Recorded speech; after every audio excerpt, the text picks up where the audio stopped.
tardes a todos los asistentes esta tarde a la audiencia pública en el caso del pueblo indígena quichua de Sarayaku con el Ecuador. La bienvenida a los representantes de las presuntas víctimas, en este caso a la representación del Estado del Ecuador y a las representantes de la Comisión Interamericana de Derechos Humanos. La bienvenida también a todos los asistentes a esta audiencia pública que empieza en este momento y en la que se analizará y recogerá las declaraciones de 4 presuntas víctimas propuestas por la representación de las mismas, de un perito propuesto por los representantes de las presuntas víctimas, de otro perito propuesto por la Comisión Interamericana de Derechos Humanos y de 2 testigos propuestos por el Estado.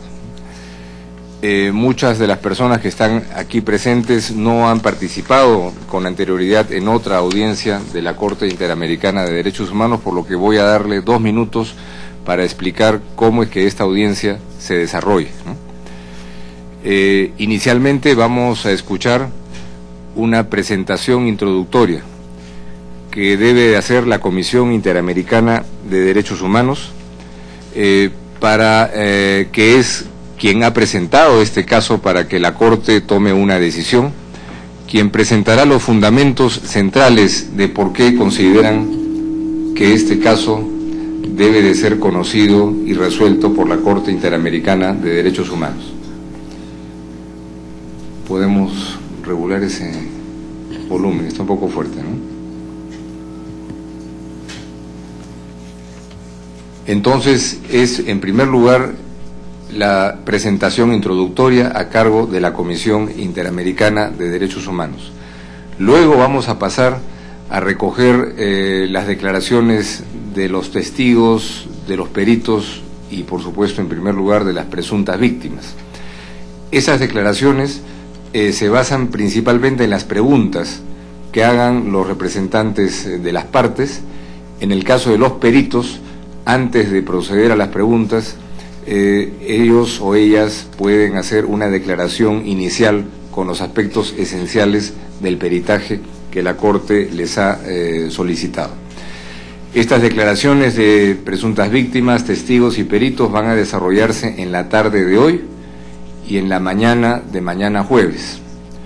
En la tarde de mañana vamos a escuchar los alegatos orales, que es como se cierra esta fase oral del proceso, con los argumentos de hecho y de derecho esenciales por parte de la representación de las presuntas víctimas y por parte de la representación del Estado. Y como conclusión, la comisión hará mañana al finalizar la jornada unas observaciones finales. El caso no termina ahí. Esta es solamente la parte oral que concluye y, sin embargo, como vamos a anunciarlo mañana, las partes tienen un tiempo adicional para que dentro de algunas semanas nos presenten sus alegatos finales por escrito, y es cuando recibamos en la Corte esos alegatos finales escritos que la Corte recién estará en posibilidad de dictar una sentencia. De manera que al finalizar la jornada de mañana la Corte no está decidiendo una sentencia ni anunciando una decisión sobre el fondo del asunto. Quienes han participado en otras audiencias aquí ya conocen perfectamente el procedimiento, pero me sentía en la obligación de explicar un poco los lineamientos generales de cómo este proceso se desarrolla.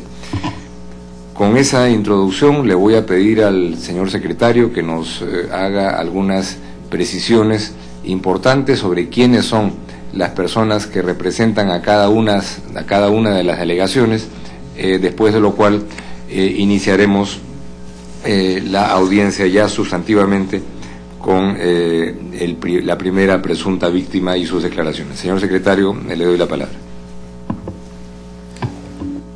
Gracias, presidente. Antes de dar la bienvenida a las partes, los fotógrafos y camarógrafos tienen 4 minutos para hacer sus tomas, después de las cuales deberán retirarse de estrados. Asimismo, se solicita a los asistentes apagar los teléfonos celulares.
Yo creo que por la nutrida concurrencia podemos dar lectura a la composición de las delegaciones y permitir que vaya fluyendo todavía alguna actividad fotográfica y cinematográfica. Adelante, señor secretario. Gracias, presidente.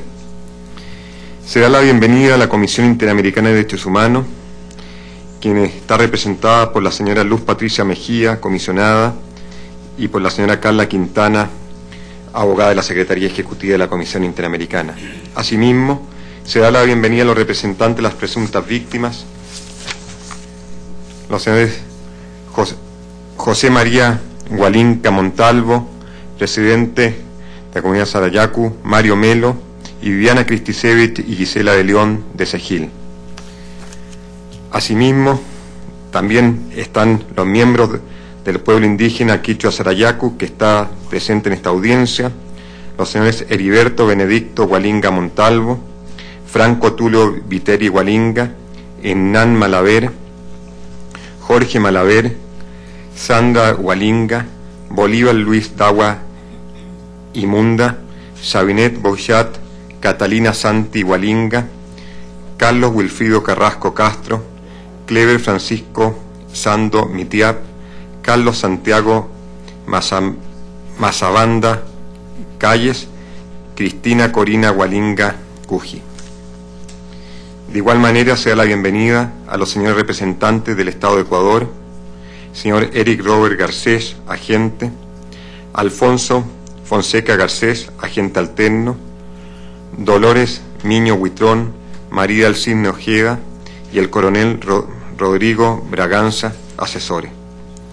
Como señaló el presidente de la Corte, de conformidad con el artículo 51 del reglamento, la Corte escuchará inicialmente a la Comisión, quien hará una breve descripción del caso y expondrá los fundamentos de la presentación del mismo ante la Corte, así como cualquier otro asunto que considere relevante para su resolución. Posteriormente, el tribunal escuchará las declaraciones de las presuntas víctimas, el perito propuesto por los representantes y el perito propuesto por la Comisión Interamericana, así como los dos testigos propuestos por el Estado, quienes podrán ser interrogados por las partes en los tiempos previamente acordados. Los jueces del tribunal también podrán formular preguntas a los declarantes si lo estimaren pertinentes. El día de mañana, luego de las declaraciones que serán evacuadas en la mañana, los representantes de las presuntas víctimas y el Estado podrán exponer sus alegatos finales orales sobre la excepción preliminar y eventuales fondos y reparaciones, y si lo estimaren pertinente tendrán la posibilidad de realizar su réplica y dúplica respectivamente. Finalmente, la Comisión Interamericana presentará sus observaciones finales y si lo consideran pertinente, los jueces del tribunal podrán formular las preguntas a la Comisión, a los representantes y al Estado. Se solicita a los comparecientes ante la Corte que se expresen lenta y claramente para facilitar la labor de los intérpretes. Muchas gracias, señor secretario, y agradecemos también a los amigos de las cámaras que en este momento están invitados a pasar a la parte posterior. En primer lugar, corresponde, como se ha anunciado, escuchar la presentación inicial para el conocimiento público de este caso a cargo de la Comisión Interamericana de Derechos Humanos, para lo cual doy la palabra a la comisionada Luz Patricia Mejía. Tiene la palabra, señora comisionada. Gracias, señor presidente. Buenas tardes a todos y a todos los magistrados, buenas tardes a las señoras y los señores representantes, al pueblo Sarayaku, a los agentes y representantes del Estado ecuatoriano, al público en general. Para la Comisión Interamericana de Derechos Humanos esta audiencia tiene una importante relevancia. El pueblo quichua de Sarayaku el día de hoy cumple 7 años con medidas provisionales emanadas de esta Corte Interamericana, medidas provisionales que fueron solicitadas por la Corte hace 7 años y que así fueron decretadas y que a la fecha siguen estando vigentes. El pueblo quichua de Sarayaku, pueblo indígena del territorio ecuatoriano, que en el territorio que es objeto de esta controversia. En el año 1992 fue reconocido como territorio ancestral del pueblo quichua de Sarayaku, y que, como he señalado anteriormente, desde hace 7 años esta Corte y esta Comisión, mucho más tiempo ya la Comisión, tiene conocimiento de la situación que atraviesa el pueblo. Un pueblo que se encuentra en resistencia, como tantos otros pueblos de Latinoamérica, pero en especial como tantos otros pueblos indígenas que durante más de 500 años han estado en resistencia para preservar su cultura, su identidad cultural y su existencia como pueblo indígena. La Corte y la Comisión Interamericana han venido desarrollando un profuso y progresivo estándar interamericano de protección a los pueblos indígenas. Y para la Comisión resulta relevante el presente caso porque creemos que es necesario identificar en este caso y de cara a la realidad de nuestros pueblos reglas más claras, pese a las que hemos venido desarrollando, mucho más concisas sobre el derecho a la consulta de los pueblos indígenas, sobre ese derecho a la consulta como esencial y como sustantivo del derecho a la participación política de los pueblos indígenas, que nosotros tenemos hace unos 15 años, estamos viendo cómo el derecho constitucional de nuestros pueblos ha venido variando, y ha venido variando reconociendo e incorporando en las constituciones de los estados latinoamericanos ya los estándares que se han venido estableciendo en el sistema interamericano y en el sistema internacional en general de protección de los derechos humanos. Ecuador no escapa de esto. Ecuador es un estado plurinacional, y un estado plurinacional que supone el reconocimiento de los pueblos indígenas en igualdad de condiciones, del ejercicio de la participación de los pueblos indígenas en igualdad de condiciones como el resto del pueblo ecuatoriano. Y eso significa que hay unas reglas claras que tienen que determinarse. Estamos en presencia de un caso, ciudadanos y ciudadanas magistradas, donde en el territorio del pueblo quichua de Sarayaku, el Estado ecuatoriano sembró 1.500 kilos de dinamita, conocida como pentolita. 1.500 kilos que siguen existiendo allí y que en este momento se encuentran sembrados en la zona donde el pueblo quichua de Sarayaku acostumbraba a cazar y a recolectar para su cotidianidad, para su comida y para el ejercicio de sus tradiciones. Estamos frente a este caso, frente a un caso donde desde el año 96 el Estado de Ecuador permitió la incursión de un tercero no estatal sin mayor identificación, y que pese a que reconoció posteriormente, ya lo había hecho desde el año 92 y después lo ratifica en la Constitución del 98, lo ratifica en la Constitución del 2008, lo tenía ratificado a partir de la Convención, no ha puesto límites a la acción de este tercero no estatal. Por el contrario, la información que manejamos hoy en día desde la Comisión Interamericana es que la situación, si bien se ha modificado, no se ha modificado para garantizar los derechos del pueblo quichua de Sarayaku. Por el contrario, se ha garantizado la explotación minera en la zona quichua de Sarayaku sin consulta, sin aprobación, sin información, sin consentimiento libre e informado. Eso es lo que estamos viendo.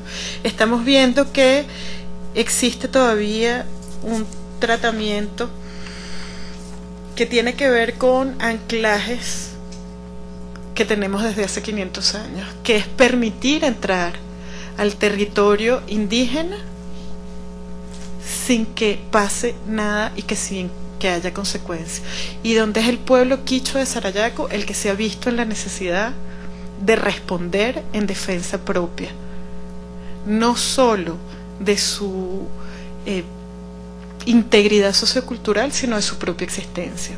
Estamos hablando de que una permisología que permite explotar un porcentaje importantísimo en zona Sarayaku, estamos hablando de casi el 60% del territorio Sarayaku, en territorio que además buena parte de este territorio es sagrado.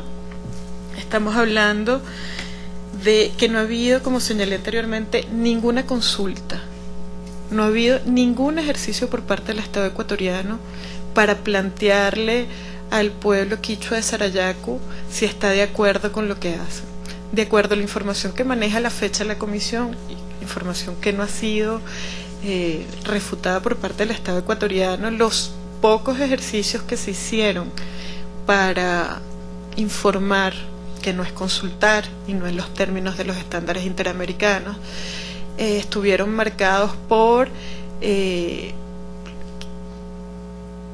uso de herramientas tales como facilitar servicios de salud que pasaban porque el pueblo quichua debía firmar para que se diera este servicio de salud, y después esas firmas fueron utilizadas como una aprobación de acuerdo a la información que maneja el Estado, información que, como señalamos anteriormente, no tiene nada que ver con lo establecido en el artículo 13 de la Convención Americana.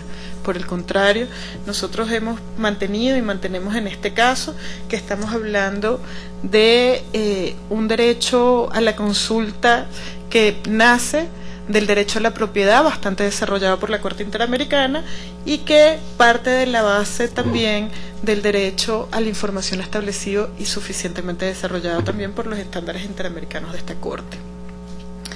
En el presente caso creemos que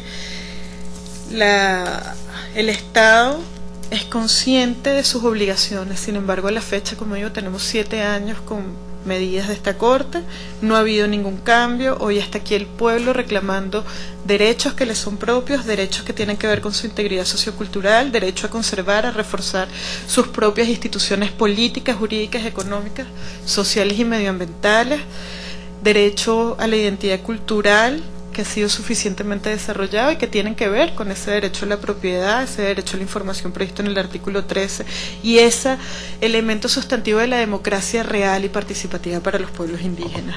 Estamos hablando del derecho a la vida como calidad de vida para el pueblo indígena quichua de Sarayaku, el derecho a la integridad y, por supuesto, los mecanismos de acceso real y efectivo a las medidas de acciones judiciales para que el pueblo pueda garantizarlos. Estamos hablando de un caso que tiene trascendencia no solo para el pueblo de Ecuador, sino para la realidad que hoy en día aún vive varios de los pueblos de Latinoamérica. Muchas gracias, señor presidente.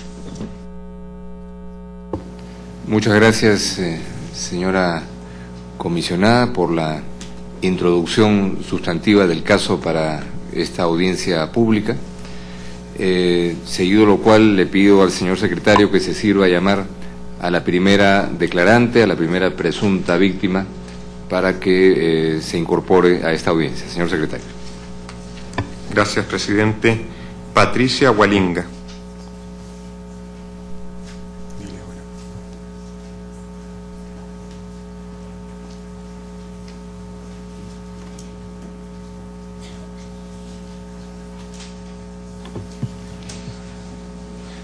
Asiento.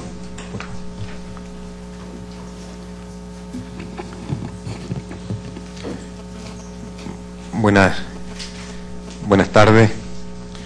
Solicito a la declarante manifestar ante la Corte su nombre. Mi nombre es Patricia Hualinga. Nacionalidad. Soy ecuatoriana. Lugar de residencia. En Sarayaku, pueblo originario quichua de Sarayaku. Muchas gracias. Se informa a la declarante que fue citada por la Corte para declarar sobre las tradiciones y cosmovisión del pueblo, así como los hechos que originaron las violaciones alegadas en el caso desde el año 1996, cuando el Estado y la compañía CGC firmaron el contrato de concesión petrolera, incluyendo los eventos posteriores, sobre las acciones emprendidas por el pueblo quichua Sarayaku para proteger su territorio y sobre la afectación que los hechos alegados habrían tenido para el territorio, para usted y el pueblo. Se informa a la declarante que, de acuerdo con el artículo 53 del reglamento de la Corte, los Estados no podrán enjuiciar a las presuntas víctimas, a los testigos y a los peritos, a sus representantes o asesores legales, ni ejercer represalias contra ellos o sus familiares, a causa de sus declaraciones, dictámenes rendidos o su defensa legal ante la Corte. Muchas gracias, señor secretario. Para escuchar la declaración de la presunta víctima aquí presente, en primer lugar doy la palabra a la representación de las presuntas víctimas. Doctora Viviana Krisichevich, tiene usted la palabra. Adelante. Muchísimas gracias, señor presidente.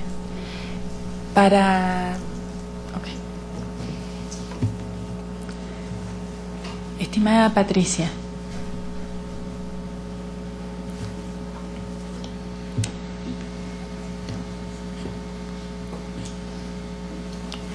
tenemos una cuestión técnica que estamos resolviendo, disculpe. Estimada Patricia, ¿podría decirle usted a la honorable Corte qué significa Sarayaku? Sarayaku para mí es mi pueblo, es el pueblo en el que nací, es la tierra de mis ancestros, es la tierra de mis hermanos, es la tierra del mediodía, es el pueblo sagrado al que lo estamos protegiendo. ¿Dónde queda Sarayaku, Patricia? Sarayaku queda en la Amazonía de Ecuador, específicamente en la provincia de Pastaza. ¿Podrías mostrarle a la Corte exactamente el lugar a donde está Sarayaku en la provincia de Pastaza, por favor? Sarayaku es ese cuadrito que está en medio verde agua, y las vías de acceso a Sarayaku son dos tipos de vías. Una, 25 minutos en avioneta desde la parroquia Shell, y otra, vía fluvial por el río Bobonaza, partiendo desde un lugar que se llama La Tazaz, en un sitio de Canelos. Las comunidades de Sarayaku son Cali Cali, Sarayaquillo, Chihuacocha, Sarayaku Centro y Chontayacu. Muchísimas gracias, Patricia. ¿Cuál es la relación entre el pueblo de Sarayaku y el Causa Isacha o selva viviente? Es una relación íntima, es una relación de convivencia armónica. El Causa Isacha para nosotros es la selva que es viva, con todo lo que ello implica, con todos sus seres, con toda su cosmovisión, con toda su cultura, en la cual nosotros estamos inmiscuidos. Es aquel lugar donde nos regimos por normas disciplinarias dentro de nuestro pueblo para poder convivir armónicamente. Nosotros sabemos lo que tenemos que hacer y sabemos lo que no tenemos que hacer. Patricia, cuando vos hablas de seres que habitan esta selva viviente, ¿a qué te estás refiriendo específicamente? Bueno, no me refiero específicamente a personas de Sarayaku, aunque sí estamos habitando igual. Me refiero a otro tipo de seres dentro de nuestra cosmovisión, y según nos han informado los chamanes y según nos han informado algunos compañeros que lo han podido ver, en la selva de Sarayaku existen varios tipos de seres, unos espirituales y otros seres tangibles. Entre ellos está el Yakuruna, que es el hombre del río, el Sacha-Supay, que es de la selva, el Urkusupay, que es de las montañas, el Amazanga, que es el que mantiene el equilibrio, y otros más. Aparte de eso hay animales, peces y todo tipo de especies en la naturaleza. Todos ellos conforman un núcleo que permite que nosotros podamos seguir subsistiendo. ¿Por qué son importantes estos seres para la sobrevivencia de Sarayaku o para la cultura de Sarayaku? Estos seres son muy importantes. Ellos nos mantienen con la energía vital, ellos mantienen el equilibrio y la abundancia, ellos mantienen todo el cosmos y están conectados entre sí. Estos seres son indispensables no solo para Sarayaku, sino para el equilibrio amazónico, y están conectados entre sí. Y por eso Sarayaku defiende tan arduamente su espacio de vida. Patricia, según consta en el expediente y no ha sido controvertido por el Estado, la empresa CGC y el Estado ecuatoriano firmaron un acuerdo para la exploración y explotación del bloque 23 en el año 1996. ¿Nos podés mostrar en el mapa la relación entre el territorio de Sarayaku y el bloque 23 de la CGC? Este cuadro que está medio así raro, este es el denominado bloque 23. Toda esta parte es la afectación del territorio de Sarayaku. Afectaba el 60% del territorio Sarayaku. ¿Este acuerdo se hizo con información y consulta y logrando el consentimiento del pueblo quichua de Sarayaku? No, nunca fuimos consultados ni informados. Nos enteramos que en el 96 fue concesionado a la CGC y lo último que vimos fue que en el 2002 entraron de manera arbitraria y violenta. En el año 2002, cuando se iba a iniciar el proceso de exploración petrolera en el bloque 23 que comprende a gran parte de Sarayaku, ¿se le informó al pueblo de Sarayaku acerca de las condiciones del ingreso de la petrolera? Nunca fuimos informados. ¿Se les consultó, se obtuvo su consentimiento para el plan de exploración y explotación del territorio? Nunca fuimos consultados ni se nos informó nada. ¿Se hizo algún tipo de estudio socioambiental? Nosotros nunca vimos que hicieron un estudio. Consta en el expediente que a partir del año 2008, con la Constitución ecuatoriana de Montecristi, se rescata en la normativa ecuatoriana el derecho a la consulta. Y el año pasado el gobierno redefinió los bloques petroleros, según consta en el expediente, afectando al pueblo Sarayaku. ¿Se los consultó a ustedes para la redefinición de los bloques petroleros? No, nunca fuimos consultados. Nosotros nos enteramos por otras fuentes, por los medios de comunicación. El mapa que estamos viendo es el mapa de la nueva ronda petrolera. Este mapa de la nueva ronda petrolera que afecta a Sarayaku. Sí, afecta.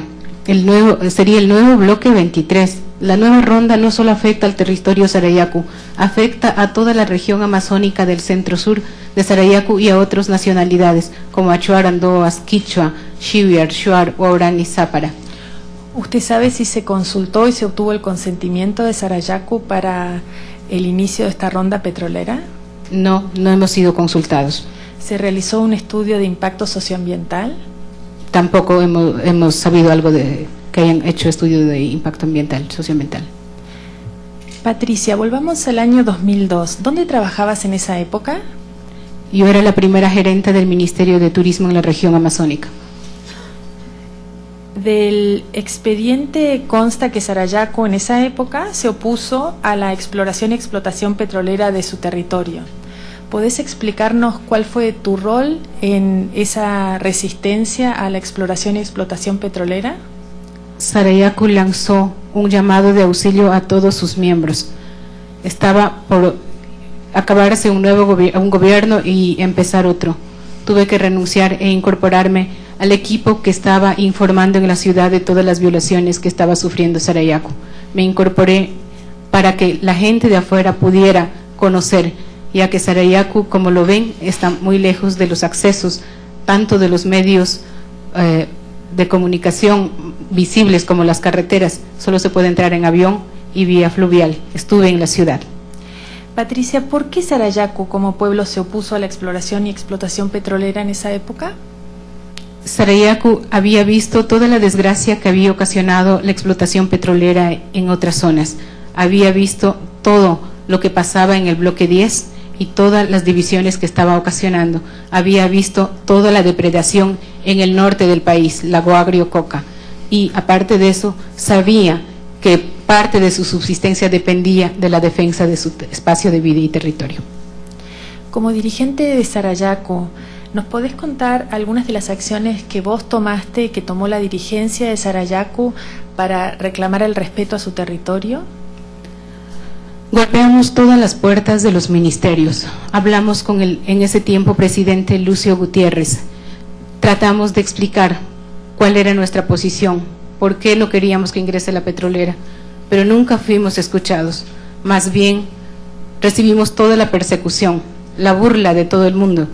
Inclusive, en ese tiempo, ministro Arboleda decía que en Ecuador la OEA no mandaba.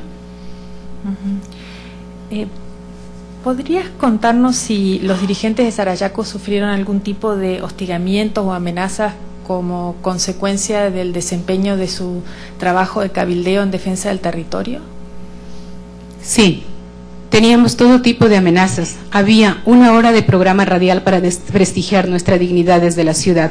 Había amenazas a los hijos de los dirigentes, llamadas donde nos decían que nos iban a cortar la cabeza. También había 13 juicios que nos decían que habíamos robado, que éramos subversivos, que habíamos secuestrado en la Fiscalía de Pastaza. Aparte de eso, había notas de condolencia informando a nuestro pueblo que todos los dirigentes que estábamos en la ciudad habíamos muerto. Eso ocasionaba el caos en nuestro pueblo.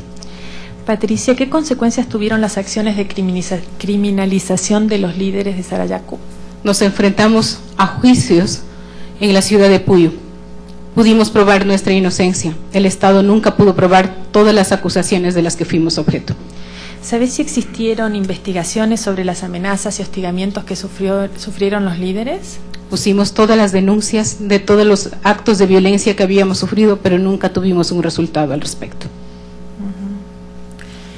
¿Y qué consecuencias tuvieron estas amenazas, esta situación de tensión sobre vos misma y sobre tu familia? Yo había perdido la noción del tiempo, no sabía si era de día o de noche. Muchas veces cuando había una crisis tan fuerte, golpes, violencia, hermanos que estaban perdidos, teníamos que trabajar todo el tiempo. Comíamos pan con cola en las oficinas de Puyo para poder llenar nuestro estómago. Mi mamá se enfermó, todos sus hijos, la mitad de sus hijos estaban en la selva, otro grupo estaba en la ciudad y hasta ahora está medio paralizada. Como consta en el expediente, pese a la negativa de Sarayaku de permitir la exploración y explotación petrolera, la CGC ingresa a Sarayaku en el 2002. ¿Podrías explicarle al Honorable Corte de qué se trata este mapa que tenemos aquí enfrente? Este es el proyecto que tenía CGC de hacer la exploración sísmica, colocando pentolitas en todos los puntos que ustedes ven, normalmente más o menos a 50 metros. Este es todo un tendido de malla sísmica que tenía previsto hacer la CGC en territorio Sarayaku, que está en esta parte. ¿Podrías explicar este segundo mapa, Patricia? Este segundo mapa es que armaron 17 helipuertos. Los helipuertos son sitios que abren en plena selva para que aterricen helicópteros llevando las provisiones para los que están haciendo la operación sísmica. Y esto es los explosivos que colocaron en territorio de Sarayaku. ¿Podrías narrarle a la Corte qué partes del territorio fueron afectadas por la exploración petrolera? Fueron afectados sitios donde realizábamos caza y pesca, sitios donde había mayor diversidad, sitios donde lo considerábamos sagrados. Eso fue afectado. Ahora, ese espacio está ahí, todavía sin que hayan sido sacados los explosivos. ¿Podrías explicarle al Honorable Corte de qué se trata este mapa? Este es el mapa donde Sarayaku ha definido como zona de cuarentena de exclusión, donde la gente de Sarayaku no puede transitar por la peligrosidad que nos han explicado que tienen los explosivos. Inclusive los técnicos que llevó en ese tiempo el Ministerio de Minas y Petróleo explicaba que toda esta cantidad de explosivos que estaba en territorio Sarayaku podría acabar con una ciudad como París. Entonces este sitio es el sitio donde la gente de Sarayaku, a pesar de que es su territorio, no puede ingresar. Eso ha repercutido en todo el tema de seguridad alimentaria, pues acá hacían cacería, pesca y ahora no se lo puede hacer. Entonces, para aclarar, la zona que está marcada en anaranjado marcaría la zona en donde todavía existe pentolita en superficie y enterrada. Sí, eso es la zona donde está pintada, que es justamente esta parte. Sí, es la zona que definimos donde está la pentolita enterrada y en la superficie también. Patricia, ¿qué consecuencias tuvo el ingreso de la petrolera sobre la economía en sí de Sarayaku? Todos nos enfocamos a la defensa del territorio. En esa época teníamos proyectos productivos, trabajábamos también con ecoturismo comunitario, todo se paralizó, escuela, universidad, colegios, proyectos de economía y la empresa de turismo que operábamos desde Puyo con una oficinita, hasta ahora está en crisis y en bancarrota porque lo utilizamos como oficina de Sarayaku para poder defender nuestro territorio. ¿Y qué consecuencias tuvo el ingreso sobre el mundo espiritual de Sarayaku? Tuvo una consecuencia nefasta. Los chamanes de Sarayaku fueron culpados de todas las atrocidades por otros pueblos. nos culpaban de la muerte en otros pueblos, nos culpaban de las enfermedades, y 2 chamanes fueron asesinados, y también eso repercutió en todo el pueblo de Sarayaku, también en otros chamanes que estaban ahí todavía. ¿Fue posible realizar las fiestas tradicionales de Sarayaku durante el periodo de ingreso de la petrolera y en los años posteriores? No podíamos estar en fiesta, no había un ánimo para la fiesta. Suspendimos por 4 años las fiestas tradicionales. Tuvimos que pasar todo el tiempo luchando para tratar de demostrar nuestra inocencia. ¿Cómo cree usted que ha cambiado la vida del pueblo de Sarayaku desde el conflicto? No hemos vuelto a ser los mismos. Siempre estamos pensando que nos pueden atacar en cualquier momento y de cualquier manera, pues en el transcurso del tiempo hemos visto que hay un montón de trampas. Muchas veces han tratado de desprestigiarnos, todo el tiempo están hablando mal de nosotros, todo el tiempo hay acusaciones contra dirigentes de Sarayaku, y la vida del pueblo ya no es el mismo. Normalmente Sarayaku, para los que conocen, es bastante amigable, pero ahora está también bastante desconfiado. Los niños que eran en ese tiempo ahora son jóvenes, vivieron toda la desgracia de ver y tener el miedo cuando veían helicópteros militares. Patricia, como vos sabés, la Honorable Corte tiene la facultad de otorgar reparaciones para de alguna manera mitigar los daños causados y evitar que se vuelvan a ocurrir hechos dañosos en contra del pueblo de Sarayaku. ¿Qué le pedirías vos a la Corte a nombre del pueblo de Sarayaku? A nombre del pueblo de Sarayaku le pediría a la Corte que nos proteja, que nos dejen en paz para poder vivir y seguir subsistiendo. Ya somos pocos los pueblos indígenas, la Amazonía también se está acabando. También le pediría que si quieren hacer una actividad tan dañina, seamos consultados, y si les decimos que no, también nos respeten, no que seamos consultados, y si decimos que no, entren de igual manera. Pediría que la Corte declare también un territorio libre de actividad extractiva, un territorio vivo, con toda nuestra cosmovisión, con toda nuestra cultura, con todo nuestro ser, con toda nuestra gente. Pediría a la Corte, que es la única manera, hemos llegado acá desde lejos porque creemos que la Corte nos puede ayudar y estamos en la última instancia y la última esperanza. Patricia, no sé si tenés algo más para agregar. Creo que es todo. Muchísimas gracias entonces. Es todo por nuestra parte. Gracias. Muchas gracias, doctora Viviana Quistisegui, por las preguntas formuladas, y muchas gracias, digna visitante, doña Patricia Hualinga, por responder a las preguntas que han sido planteadas. Corresponde ahora a la representación del Estado formular las preguntas que quisiera plantear. Le doy la palabra a la representación del Estado. Tiene la palabra. Gracias, señor presidente. Se dirige a nombre del Estado ecuatoriano Alonso Fonseca. Tenemos algunas preguntas para doña Patricia Hualinga. Doña Patricia, buenas tardes.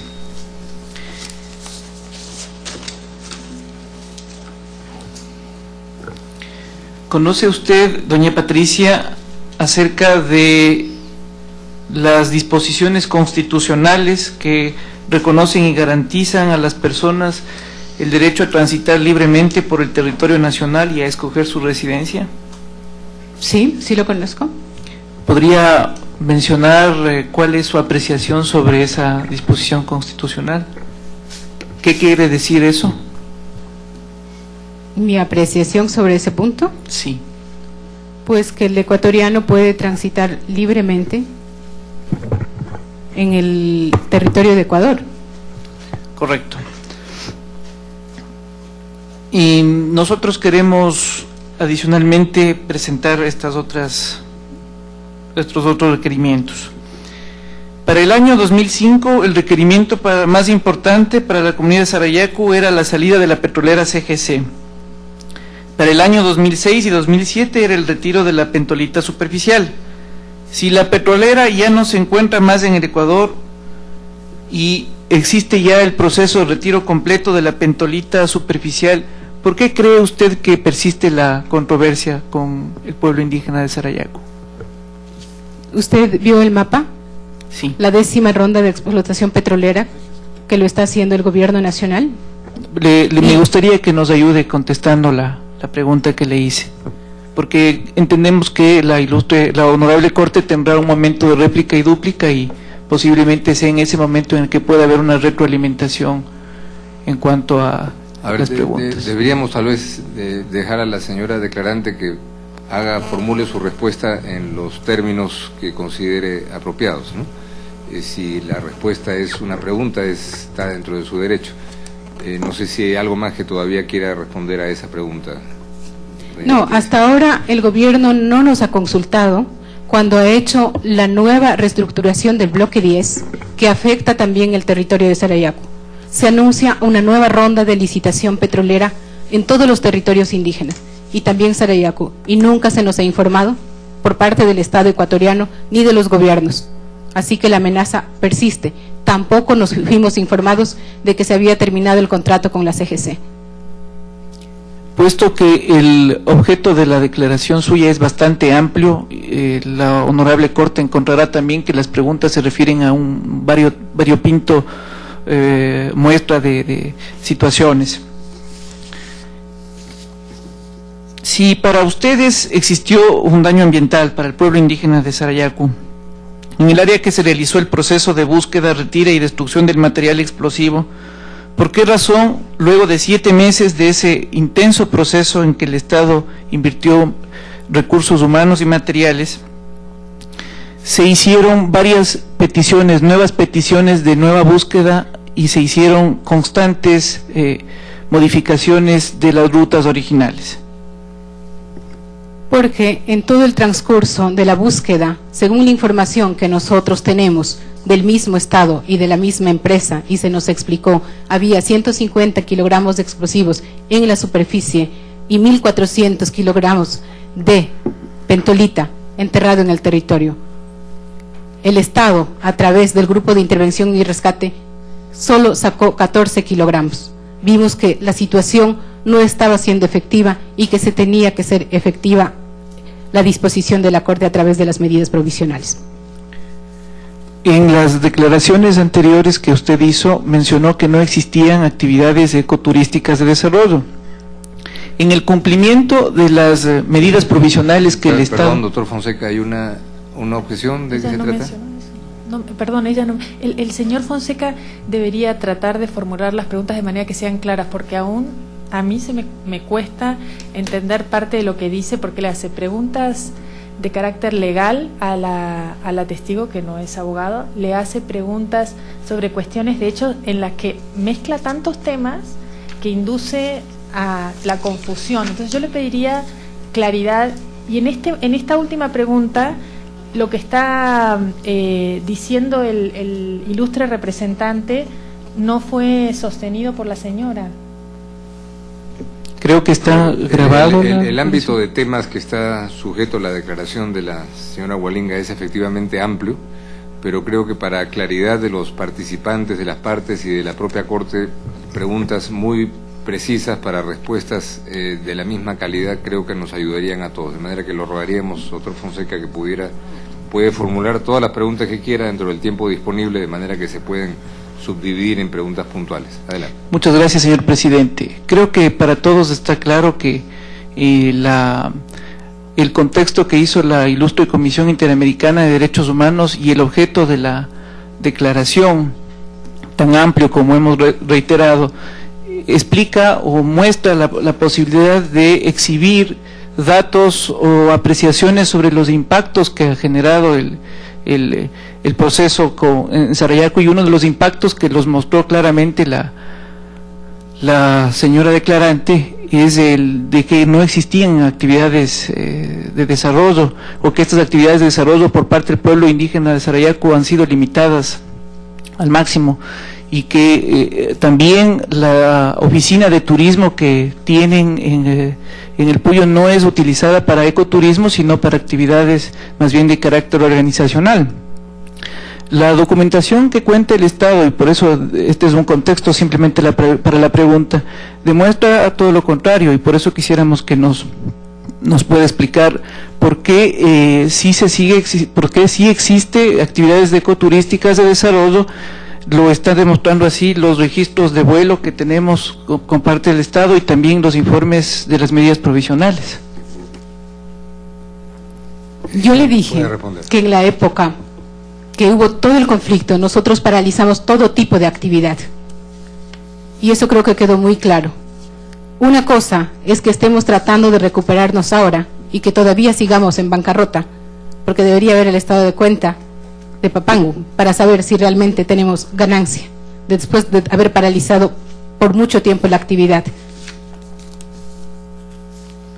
No tenemos más preguntas, señor presidente. Muchas gracias, señor Fonseca, y a través suyo a la representación del Estado por las preguntas formuladas. Le pregunto a los señores jueces y juezas si quieren añadir alguna pregunta a lo que ya hemos escuchado. El juez Eduardo Biogrossi. No, señor presidente. Muchas gracias. Jueza Radis Abreu. Jueza May Macaulay. La jueza May Macaulay va a hablar en inglés, de manera que se pueden utilizar los dispositivos para la interpretación simultánea. El canal número 1, para quienes tienen el dispositivo.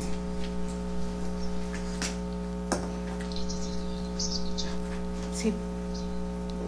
Adelante, jueza Macaulay.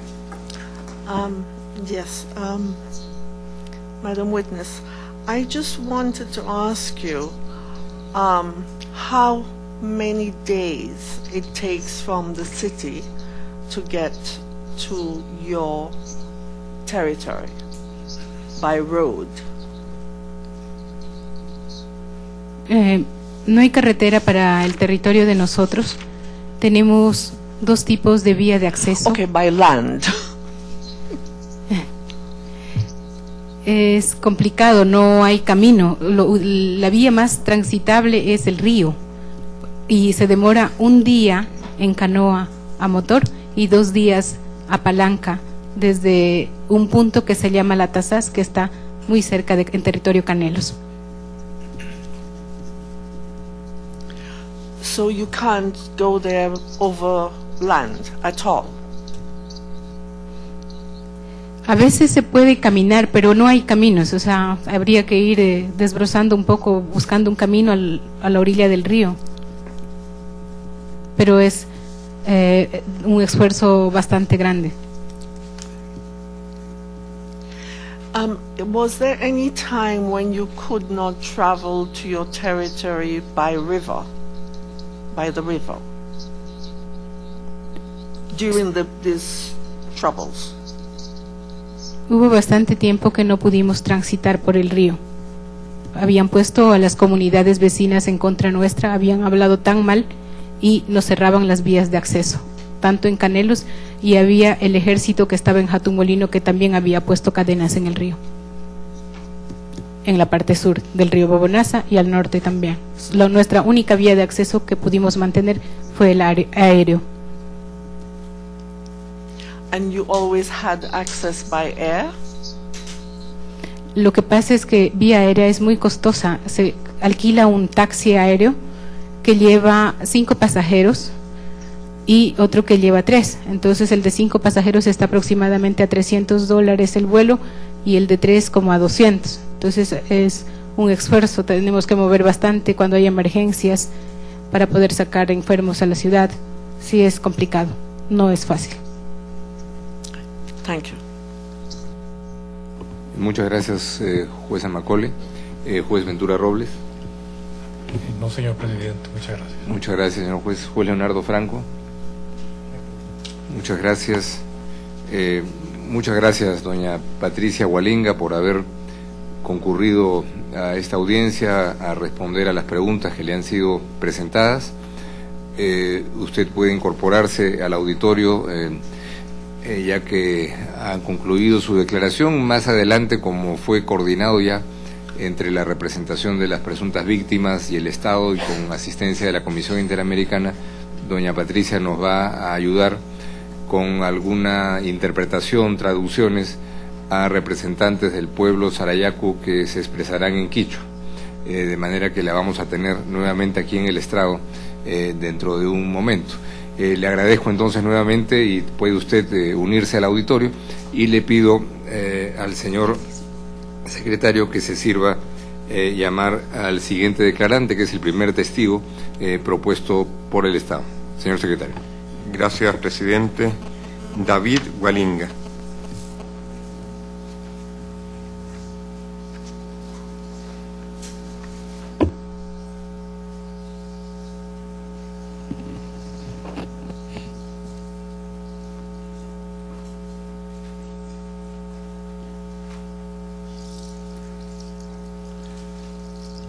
Asiento. Puede tomar asiento.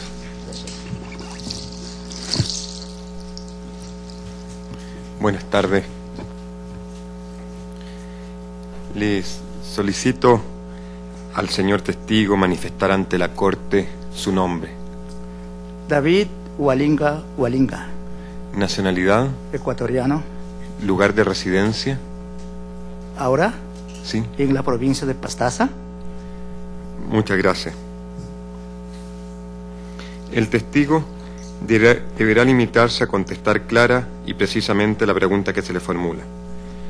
Se le informa que fue citado por la Corte para declarar sobre las supuestas relaciones conflictivas interétnicas entre la comunidad de Sarayaku y otras comunidades indígenas. Se informa al testigo que, de acuerdo con el artículo 53 del reglamento de la Corte, los Estados no podrán enjuiciar a las presuntas víctimas, a los testigos y a los peritos, a sus representantes o asesores legales, ni ejercer represalias contra ellos o sus familiares a causa de sus declaraciones, dictámenes rendidos o su defensa legal ante la Corte. Solicito al testigo que se ponga de pie para que el señor presidente le tome el juramento de rigor.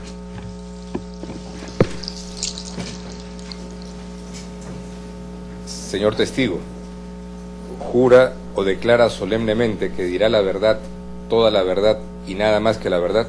Sí, sí, juro. Puede tomar asiento, señor Hualinga. Buenas tardes, señor Hualinga, bienvenido a esta corte.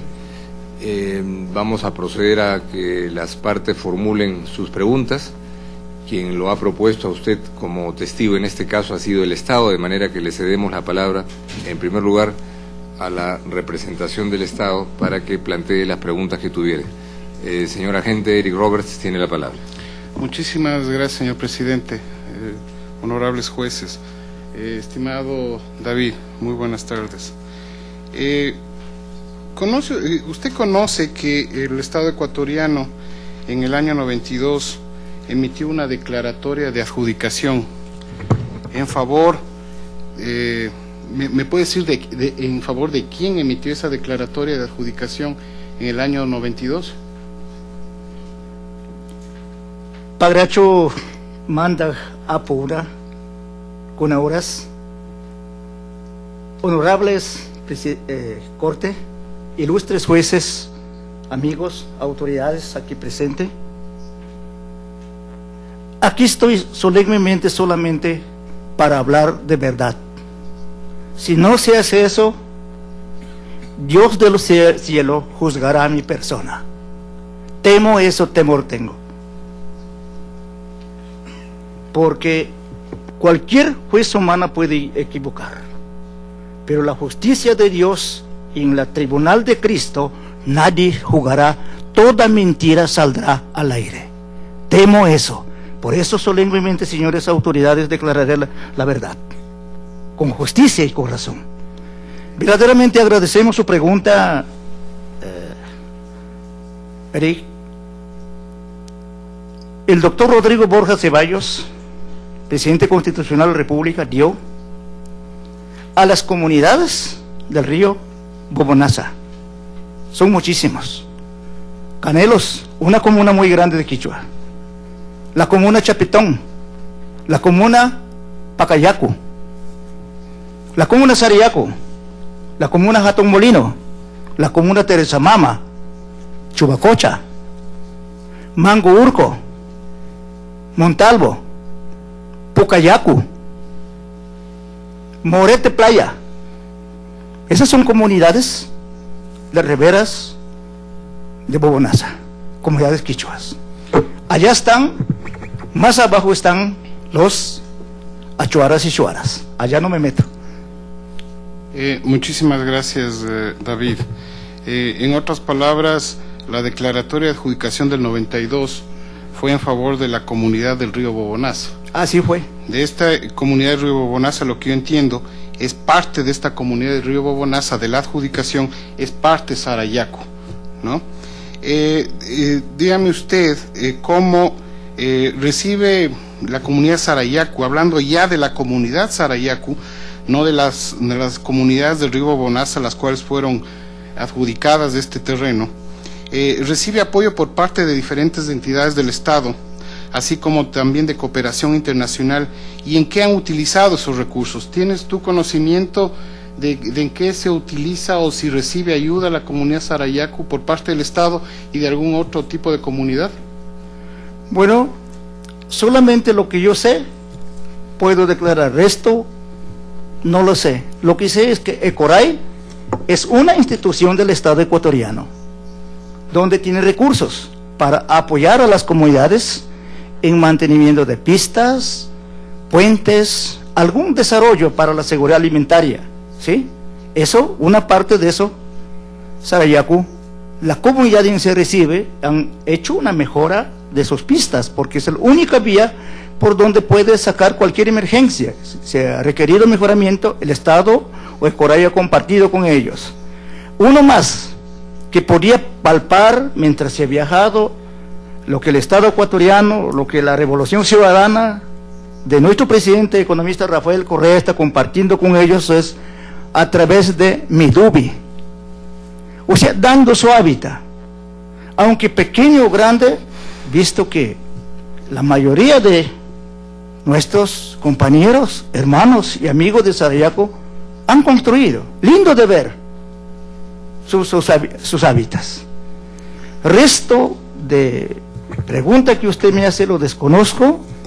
Ha sonado algo de Pachamama, pero que ellos han hecho obra o que no desconozco, porque dice, bueno, es la reunión que están haciendo los ONGs para ciertas estrategias, reuniones. Yo creo que si Sarayaku recibe algún recurso de cualquier índole social, de cualquier parte del mundo, siempre cuando sea para el beneficio, el desarrollo de su pueblo y su alrededor, bienvenido sea. Esto no lo puede ser porque ellos me pueden acusar, no tengo conocimiento, recibirán o no. Eso para mí no puedo decir eso, Eric. Muy bien, David. Dime, a raíz de que la Comisión Interamericana de Derechos Humanos otorgó medidas cautelares, el Estado ecuatoriano organizó una comisión de coordinación pública con el fin de comenzar a cumplir las medidas cautelares, sobre todo en lo que se estaba pidiendo del libre tránsito sobre el río Bobonaza. El Estado ecuatoriano, a través de muchas instituciones, creó esta comisión y se reunió con varias comunidades que conforman las comunidades del río Bobonaza y que transitan por el río Bobonaza a raíz de los problemas que se suscitaron. A esa reunión participaron qué comunidades, y dime si el acta que salió de esa reunión, de la reunión con varias comunidades, firmaron qué comunidades, quiénes participaron y si Sarayaku participó de esa reunión para poder dar inicio a la ejecución de las medidas cautelares.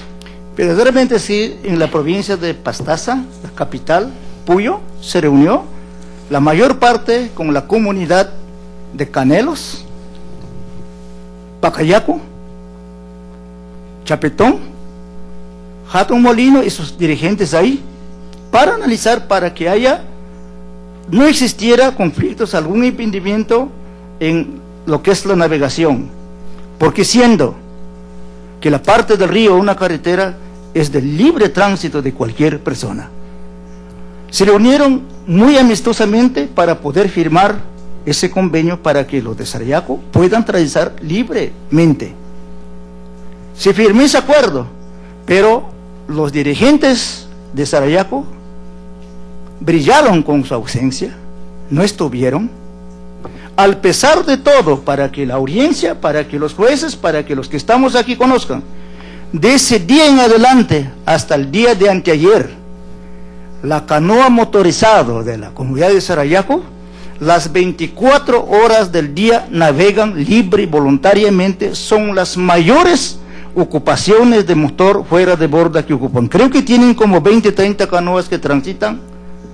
Toman la chicha a las 6 de la mañana en Sarayaco, vienen a almorzar 1 de la tarde en la ciudad del Puyo y van a merendar su caldo de guatusa en Parroquia Sarayaco. O sea, hay un libre navegación, no solamente Sarayaco, Hatun Molino, Montalvo, vienen desde Amonte y los Achoras, navegan libremente. Muy bien, David. Dime tú, las otras comunidades que forman las comunidades del río Bobonaza, excluyendo a Sarayaco, han sido víctimas de actos de violencia. ¿Por quién? O sea, las otras comunidades, Hatun Molino, Canelos, actualmente Cutucachi, han recibido amenazas por parte de sus hermanos ancestrales de Sarayaco o de quién, de qué otras han sido víctimas de estos tipos de amenazas. Doctor Erega, a mí me da mucha pena su pregunta que me hace. No estaría aquí las cosas. Queremos de aquí todos salgamos campante, libre, como amigos, como hermanos. Me duele tanto que somos los mismos familias hualingas, santis o malaveres que somos de ahí, que estemos peleando, que estemos agredidos entre nosotros. ¿Por qué? Yo le pongo esto. Hemos tenido constantes amenazas, agresión. Pienso que también los agredidos debían haber estado en este corte. Escuchar la otra parte de la moneda. Señor Salvador Santi de la comunidad de Hatun Molino, señores jueces, vive con sus pedregones en su nariz, garganta que está criándose cáncer, por sus oídos. ¿Quién cogió arma, disparó? Nuestros propios hermanos o los líderes de Sarayaco apuntaron. Hay historia clínica. Creo que nadie puede mentir esto. Y las amenazas que debemos salir de Hatun Molino. ¿A dónde vamos a ir? ¿Por qué? Han dicho que si no sujetamos las ideales o las prácticas políticas de ellos, debemos salir. ¿Por qué?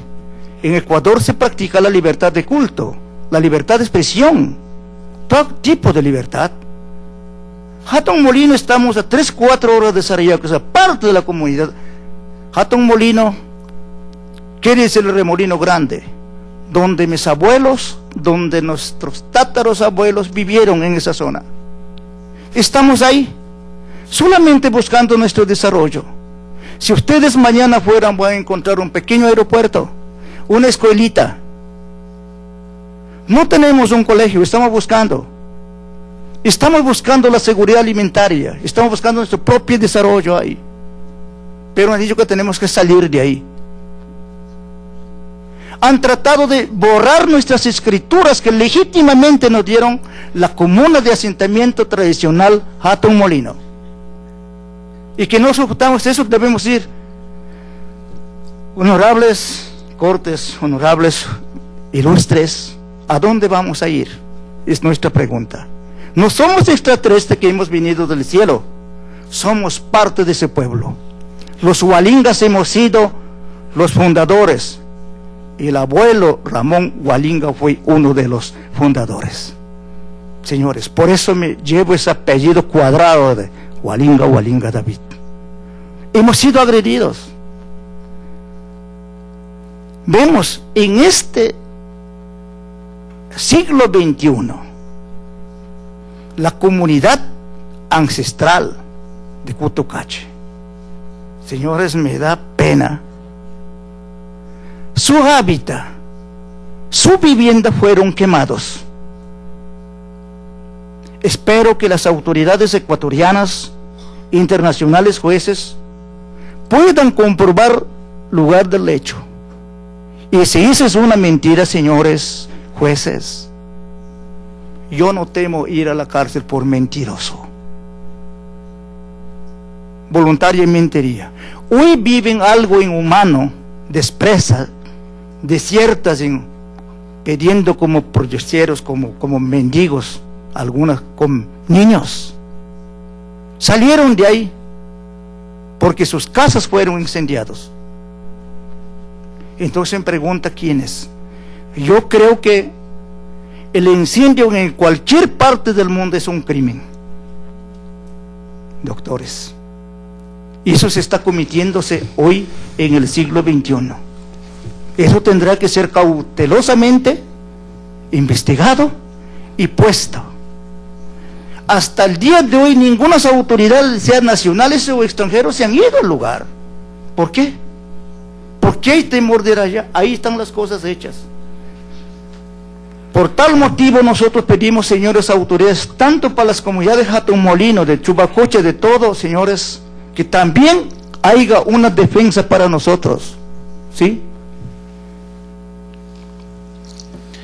Gracias, David. En otras palabras, ¿tú crees que las medidas cautelares otorgadas en un inicio por la Comisión Interamericana y en un segundo punto las medidas provisionales otorgadas por la ilustre Corte Interamericana, la Honorable Corte, perdón, han afectado en algo al resto de las comunidades del río Bobonaza, que no han impedido, o sea, han afectado en el sentido de que han permitido una agresión a otras comunidades como Cutucachila últimamente o Canelos de Jatumolino? ¿Crees que han afectado esas medidas?